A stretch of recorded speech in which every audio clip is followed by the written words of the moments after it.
What's up, guys? It's Adele here, reporting to you live from top of the Hotel Arcus. You know, Hyperburning event is coming out on the 20th, so I decided to make this video to help you guys decide your class to Hyperburn for your main or mule or whatever. Most important thing about choosing the class is damage, difficulty, survivability, and above all else concept. You gotta like the character. All the other things are, you know, more or less the extra information. So I will briefly describe, explain, and rate the above three things and how much I recommend the class for both newbies and players who are looking to switch their main or make a mule. And concepts are really just personal preference, so I'm not rating that. While I'm by no means expert in every class, I raised every class to level 200 and some to 260, and a rough idea about what their concepts and how they work, and you know, I did my own research as well. The damage will be based on the KMS damage tier list, where they kept their main stat at around 88k and decided to see how much damage they do in comparison to each other. There are some GMS exclusive classes which wasn't really on the list. It seems like GMS did their own part of the challenge as well and created a chart, but I can't find it anywhere. I looked it up, but I couldn't find it, so I kind of had to guess where they are on the tier list. So you know, take that with a grain of salt, I guess. Also note that Aaron and Shale will be excluded since they're getting revamped. You're getting a free Hyperburn on them anyways. Most of the time, just choose Shade unless you really want to play Aaron, because Shade gives you a very good Legion block. This is going to be a long list, so let's just get into it.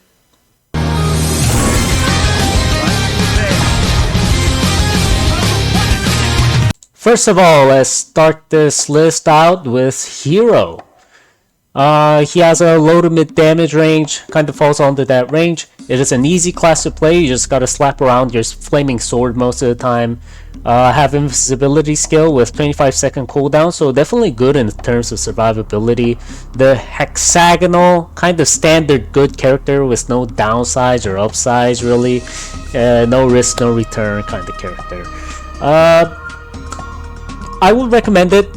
It's a middle of the road, good enough character for everybody to play.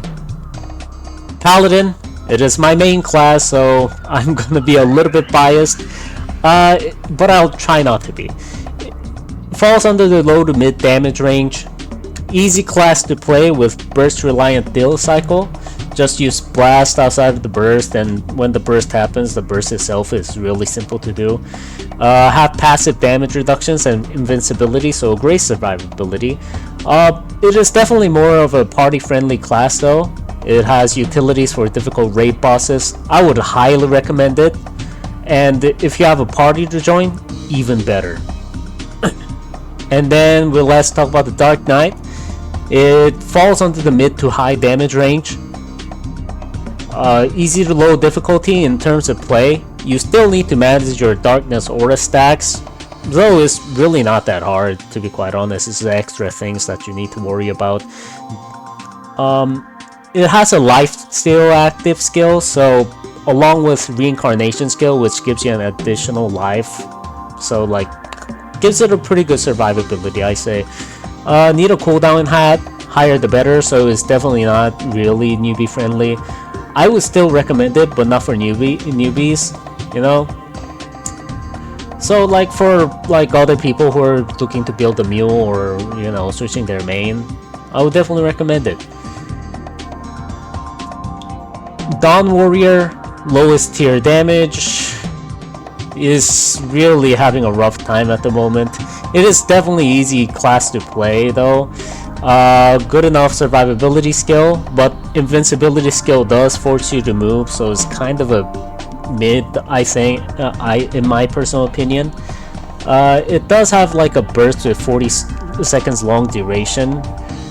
It's like similar to Hero, no risk, no return style of character, but it has this cosmic theme, the skill set. Legit one of the coolest skill sets end effects hands down in Maple Story, but it has no damage to back it up at the moment. I would not recommend it, honestly. Mihile falls under the mid damage range. It's easy to low difficulty based on your reactive capability, really, like how you time your Royal Guard and whatnot. It's not that hard, but it is something, you know, sometimes if you're feeling down in the weather or something, you can definitely miss it sometimes. It legit has the best survivability in the game, with 6-second cooldown, with 4-second duration of invincibility that the Royal Guard provides, and the cooldown goes down to 5 seconds, by the way, with a 2 to 3 second cooldown hack. So you have 1 second of vulnerability, all the other times you're just invincible. Extremely similar to Paladin in terms of design, by the way. Especially the old design is just a upgraded version of Paladin in terms of visuals. Back like the old version also had the sword and the shield, so well, kind of glad that they changed the design of Paladin. Either way, I definitely recommend it. There's like no downside to playing this character. And then let's talk about Blaster. It falls under the high damage range, one of the most difficult class to master in Maple Story. Your fingers are going to hurt. You need to hold down a key, and then you need to let go of the key at the right time while pressing on the 2 other keys at the right time before letting go of the key in order to cancel the action delay. It's like playing a really weird rhythm game while bossing. You can definitely miss it, even the most seasoned players can. Passive gives it a damage reduction with shield, and 3-minute long cooldown invincibility and high mobility gives it a really good survivability. But I would definitely not recommend it for newbies, but I would still kind of recommend it for other people, you know. And then let's get into the Demon Slayer. High damage range, yeah, very good class. Lifesteal, there's a lifesteal passive with and then there's also a 30-minute cooldown skill and 90-minute cooldown skill, so 2 different skills that gives you invincibility. And it also has a first bind that was ever introduced in Maple Story, so high survivability. It's a gauge style class that you need to hit the enemy in order to fill up your gauge and then use that energy in order to use the skill, but you can bypass this problem with a potion pod and beginner, which is kind of a minus because you need to spend money in that, but it doesn't cost that much. It has this like cool enemy commander turned into ally, like with tragic past, betrayed by the master kind of storyline. I would highly recommend this class, especially if you love the concept. Yeah, no downsides to this character, honestly.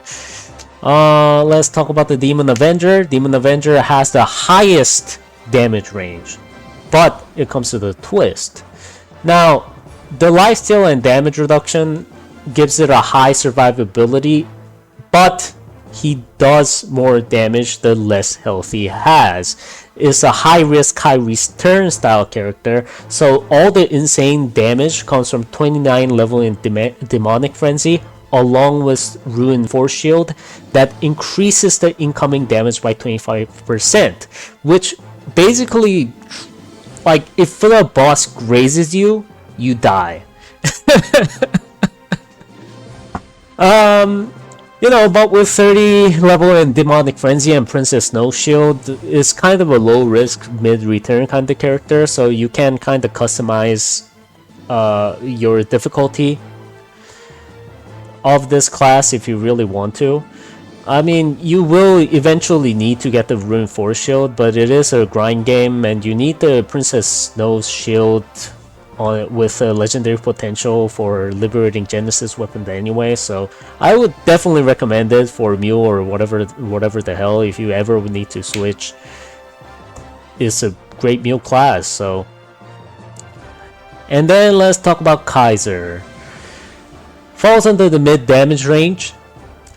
It's a really easy class. You just need to slap around the sword the whole time, and then you just switch into its dragon form, and then you slap around your sword the whole time. It has a minute-long cooldown invincibility skill with multiple damage reduction skill, so good survivability. Becomes a great character once you turn into a dragon form, but you need to feel the gauge back up in order to turn back. So there's like this kind of disparity between these two different forms, and this really not my style, honestly. So in order to kind of retain this form for longer, you definitely need your buff durations. So I would honestly not recommend it at all. It definitely needs some amount of rework. I don't know why they reworked Angelic Buster before this character, because I think Kaiser is actually older than Angelic Buster. I actually need to look into that. Either way, and then let's talk about Adele, the most popular character in the Korean servers. It falls under the mid damage range. It is extremely difficult character with gauges and lots of buttons to constantly press. She has a invincibility skill with condition, along with key down damage reduction skill, so kind of a miss survivability, honestly. I honestly would not recommend it, because like even as a mule, your fingers are gonna get tired. Zero has falls under the high damage range. Got bunch of survivability here, skills here to list, with bunch of binding skills as well. So high survivability and utility is basically just two different characters with two different lists of skills. So it's kind of hard to list everything on every single skills they have. Just know that they got bunch of skills for like that provide them shield, they can revive them upon dying, that they have like two different binding skills. Is actually crazy. It's a very difficult character to master though. You need to switch characters left and right in order to activate the right skills and combos and things. They're like this gods of time kind of character. They're successors of the title. If you're into that kind of things, I would recommend it for people who are not newbies. I would not recommend it for newbies because it's difficult to play. Let's talk about the Hayato, our good old Hayato. Mid to high damage range, I assume, is not on the tier list, so I kind of had to do the guesswork.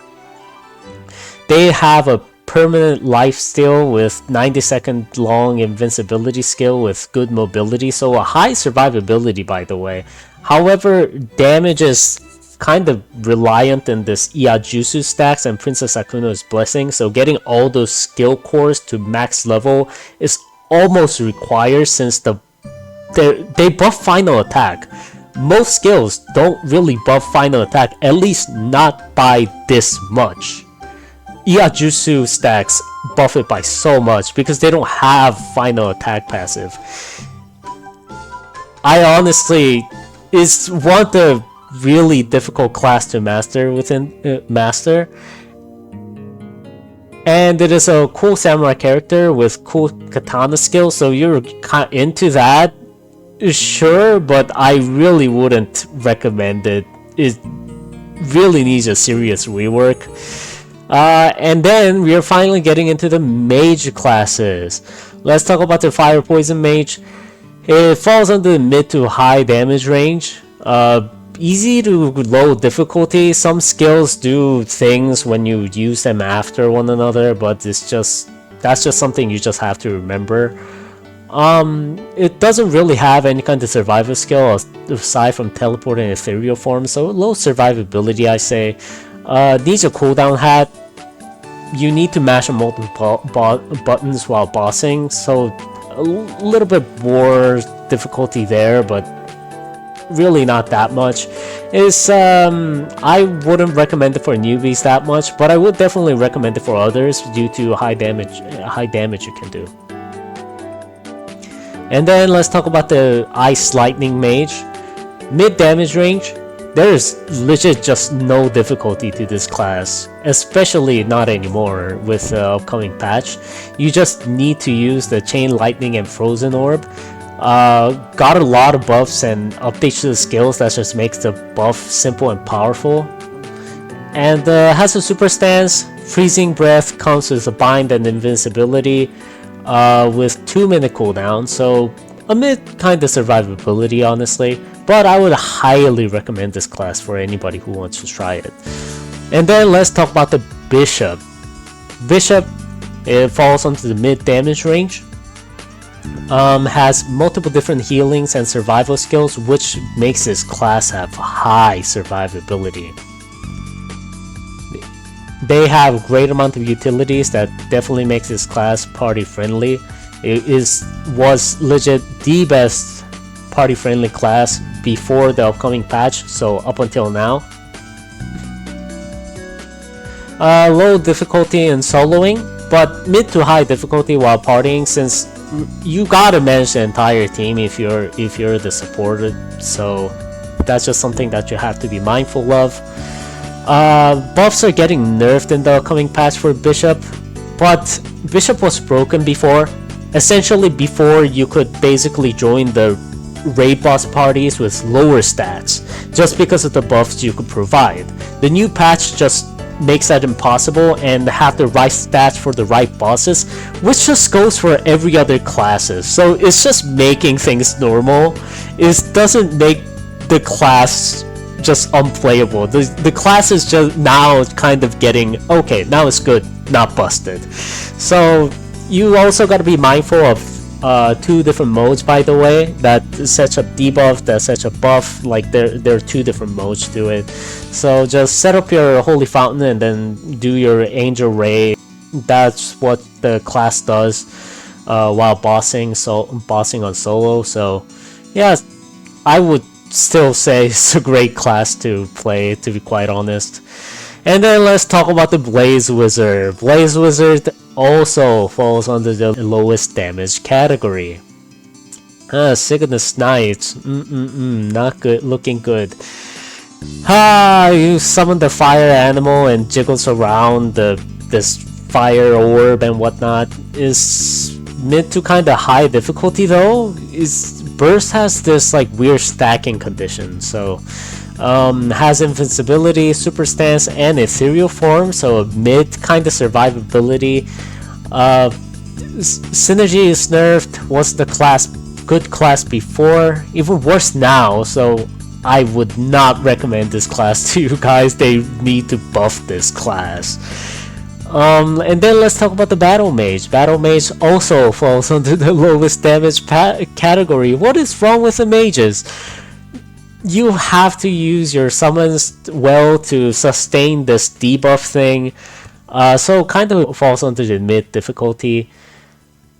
High mobility but with no invincibility, so a low survivability. But the class does have the highest mobility when it comes to mage classes. Synergy is nerfed, so it's not looking good for this class. I would not recommend it. This class needs a rework. And then let's talk about the hero, Evan. Falls under the high damage category. High difficulty due to the Zodiac Rays being difficult to work with, so you do actually need to activate your Zodiac Ray, and then you need to activate your skills in order, and then the Zodiac Rays will actually fire. But if you don't, it just goes away. So it's definitely hard to activate and whatnot, especially if you don't activate your Fruit's Blessing on the right time. Dragon Master skill also provides invincibility, so kind of miss survivability, I say. You have to constantly combo the base skills with dragon skills, so it's even out of the burst, so which adds to the difficulty. It's a high risk return to style character. I would not recommend it for newbies at all, but I'll recommend it for everybody else, I say. And then let's talk about the Luminous, again with the Mage. Low damage. Oh my god. High difficulty also, because you've gotta reach equilibrium for bosses, and you have this really weird stacking method of like two different, like this light and dark and whatnot, with 122nd invincibility and a hold. It has a mid survivability. Stacking on this character is weird, and honestly I just cannot get around it. I would not recommend it. This class needs a serious rework in my opinion.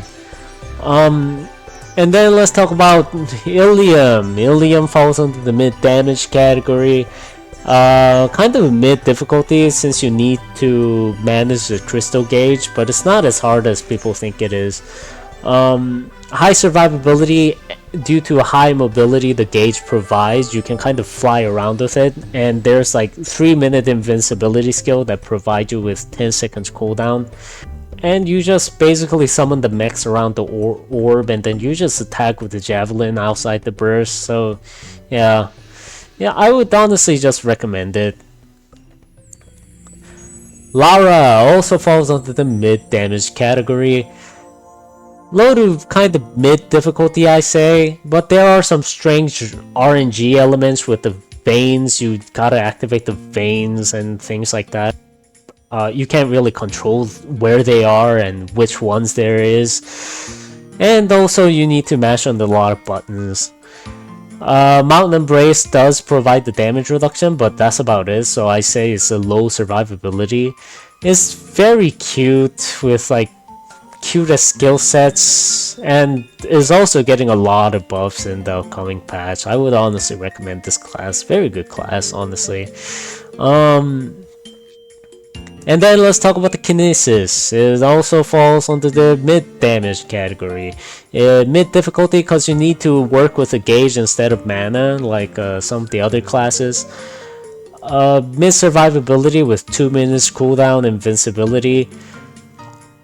It's the only French character in Maple Story with Psychokinesis power. It's getting a lot of buff in the upcoming patch. I would recommend this class, honestly. After the patch, it is getting a lot of buffs, so. And then let's talk about Kanna. I think this class should fall under the mid damage category. I think she has like high enough burst for this class to fall under the mid damage category.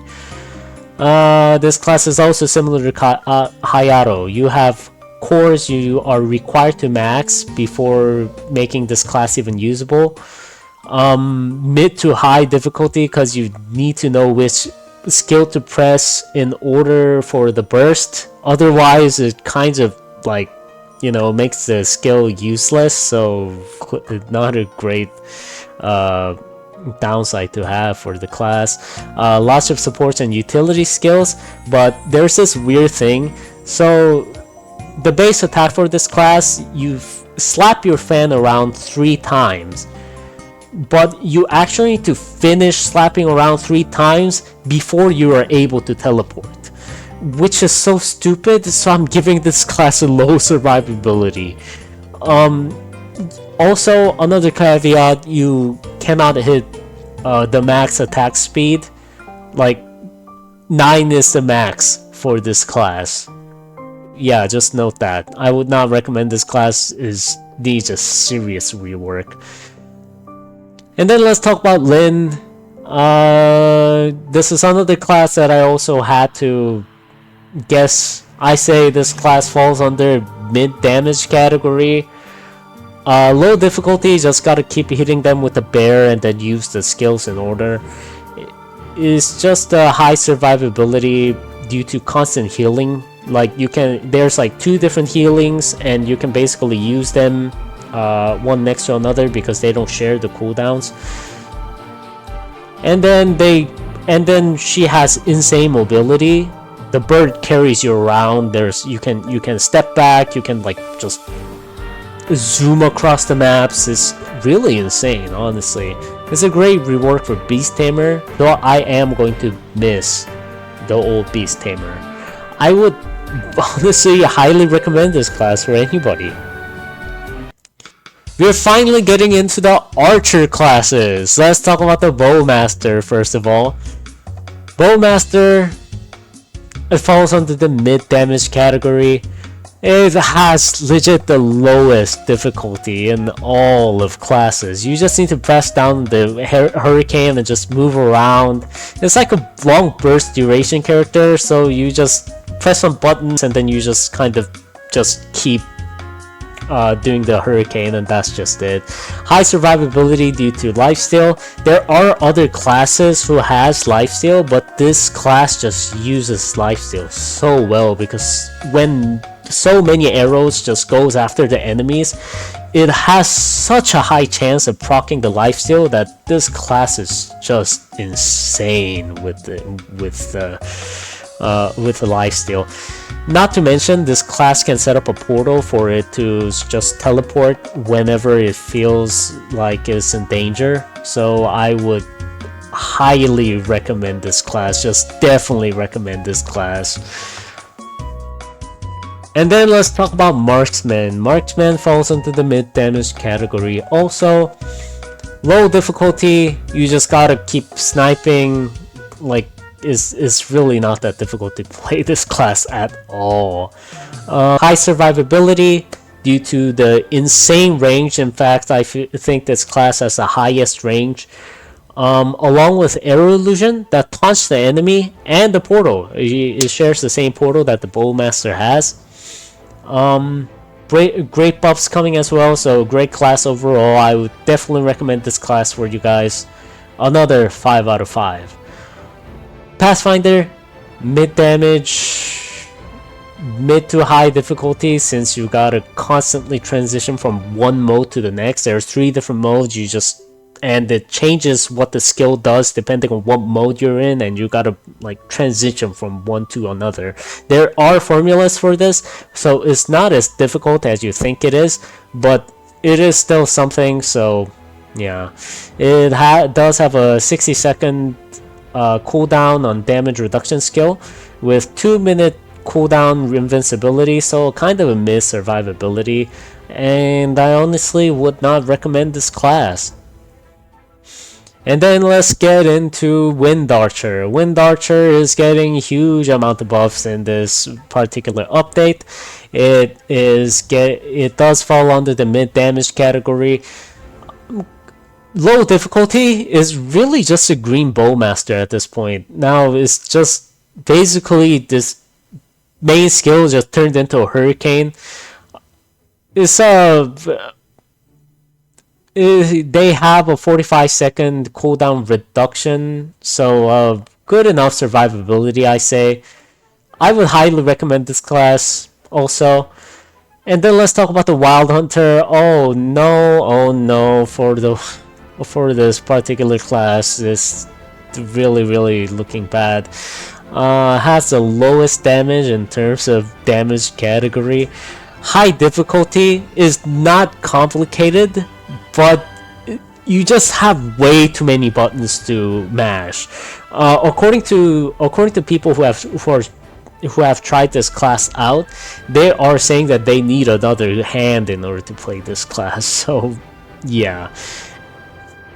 And then there's a 70-second cooldown on the invincibility and 2-minute cooldown invincibility with ult, so kind of a miss survivability, I say.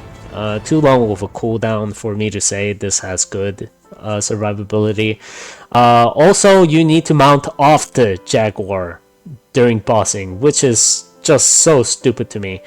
I would not recommend this class. Like, it needs a serious amount of rework on it. And then let's talk about Mercedes. Oh my god, a glow up from the Wild Hunter for sure for archers. Mid damage category, mid difficulty due to kind of combos you gotta do. There's like lots of jumping around, mid-air combos, but there's like formula for which skills to activate in order, so it's not as hard as people think it is.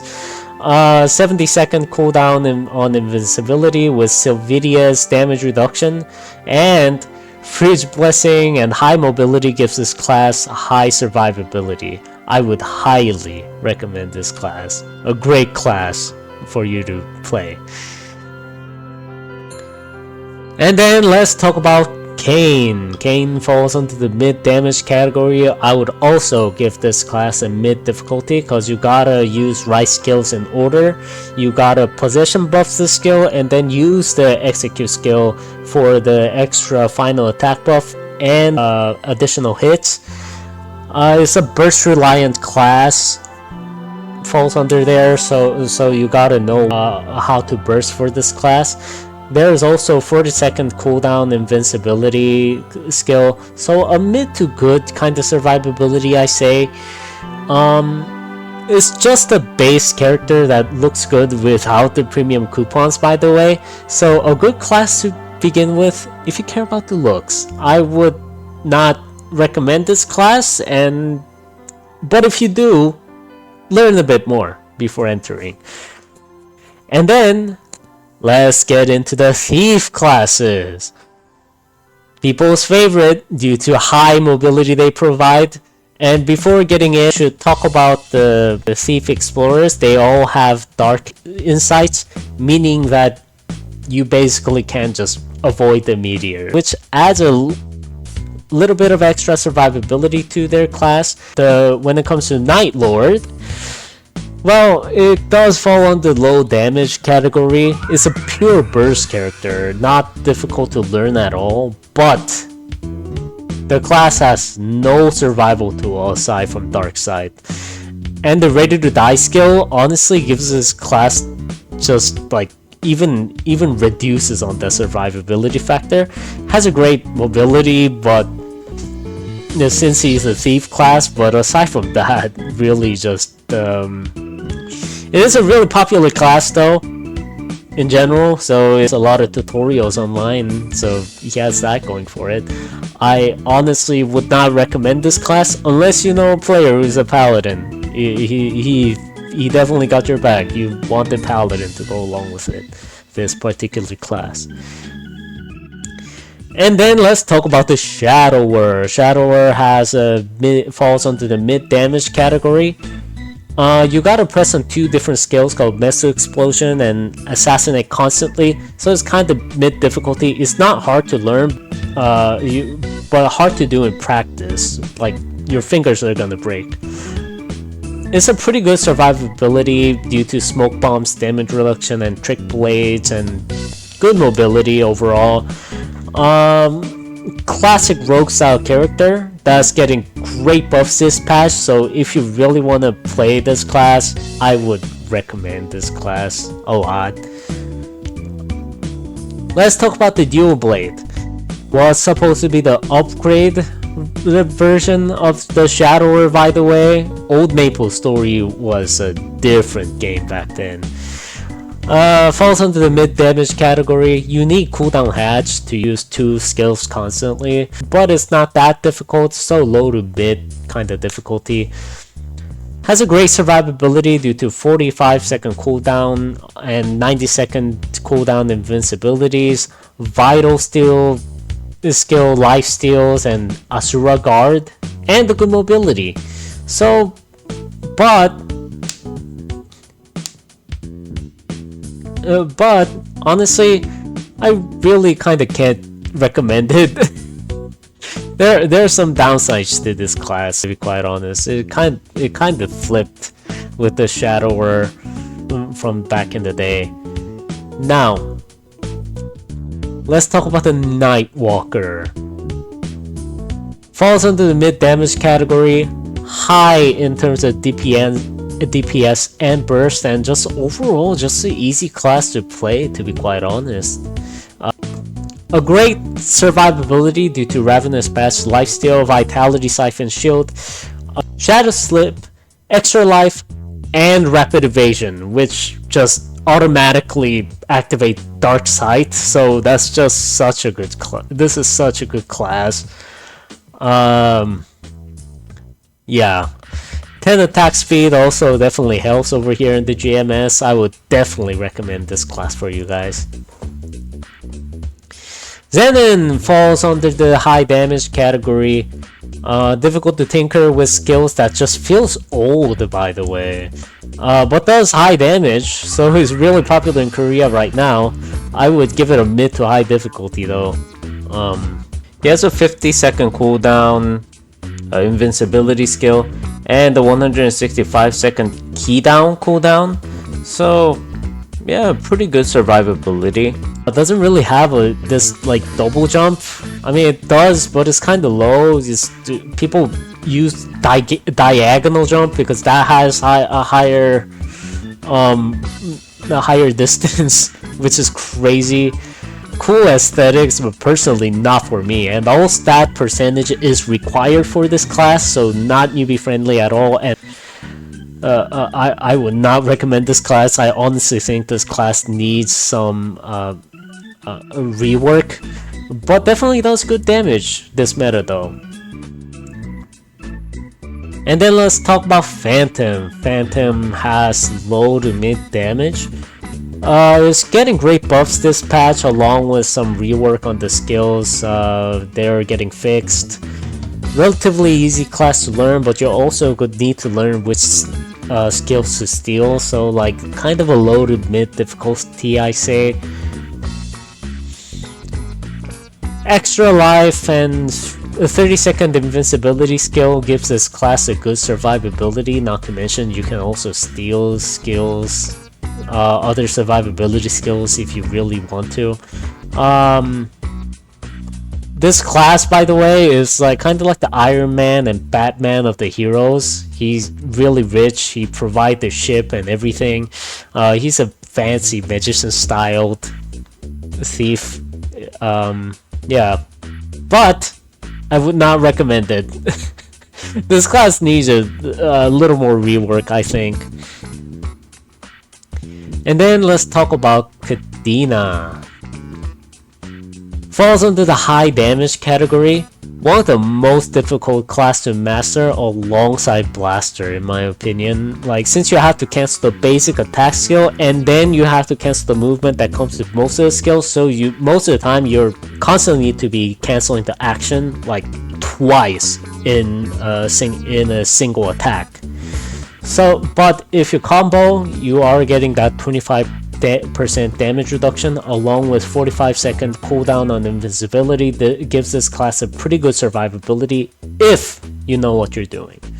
I still cannot recommend it due to the high mastery it requires, especially for newbies.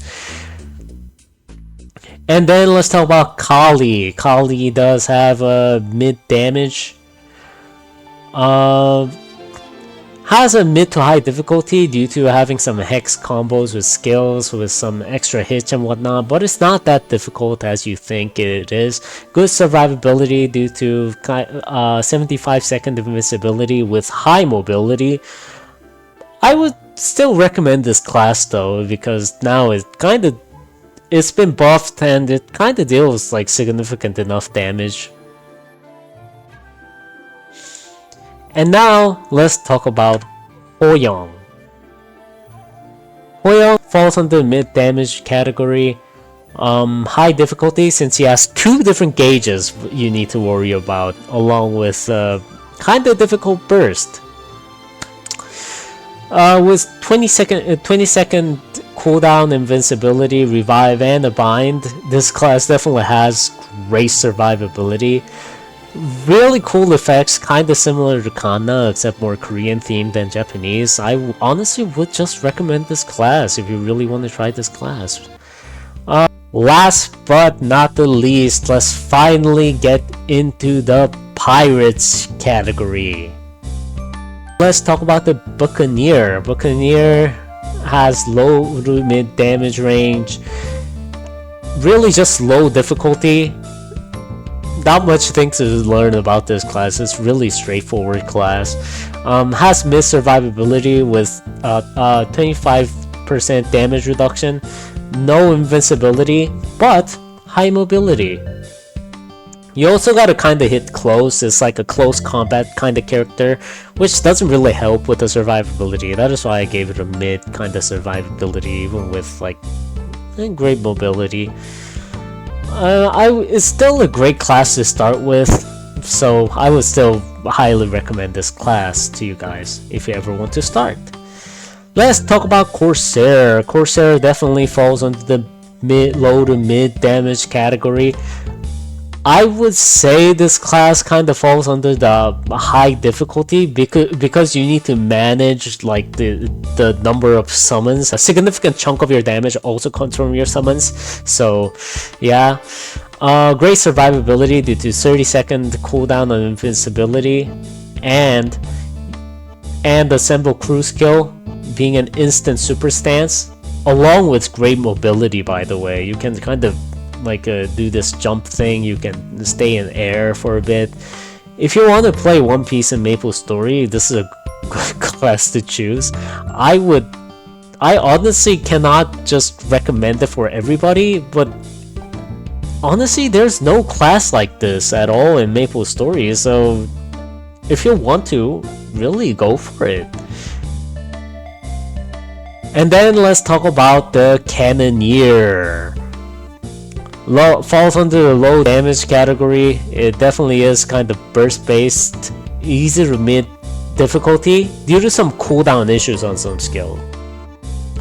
30-second cooldown invincibility with insane mobility gives this class and really high range on this base attack. Gives this class a great survivability. Honestly, I would recommend this class. And then let's talk about the Thunderbreaker. Thunderbreaker falls under the mid damage category. Mid difficulty is not difficult to play at all, but you need to be constantly smashing on two buttons like like that, like this, so your fingers are gonna hurt but at the end of the day if you play this class. And the mid survivability with 45 seconds on cooldown invincibility. Really big buffs in the upcoming patch, so I would honestly just recommend this class for you guys. And then let's talk about the mechanic. They have the lowest damage in terms of how much damage they do. Low difficulty, just need to hold down on the button constantly while doing other skills though. Good survivability due to good range, 1 second cooldown on invincibility, and the ability to stay on air for a bit. I would recommend this class. Like, out of all the resistance classes that are old, this is the class I would recommend out of those, but this class definitely would need some kind of rework on. And then let's talk about the Angelic Busters. It falls under the low damage category. Does have good burst and utilities made for burst, so kind of a low difficulty here. It's a straightforward class, honestly, now that there is not a gauge class anymore. It has a 2-minute cooldown burst skill that comes with 10-second invincibility and good mobility, so good survivability. If you're into anime magical girl idol things concept, I go with this. I'm not really into that kind of things. I recommend it if you like the style, honestly. But it does need some buffs in the upcoming patch, to be quite honest. And then let's talk about Arc. Arc falls under the low to mid damage category. High difficulty that requires canceling. You also have a gauge that you need to use to change form. Great survivability with 45-second cooldown on Crawling Terror, which you can stay invincible for up to 5 seconds. And you're just constantly in super stance if you're in Spectre form. So yeah, if you like the form changing, choose this over Kaiser. Yeah, that's about wraps it all up. The entire thing took a lot of work, a lot of scripting, a lot of editing. So if you guys love this content, please leave a like and subscribe. Thank you guys.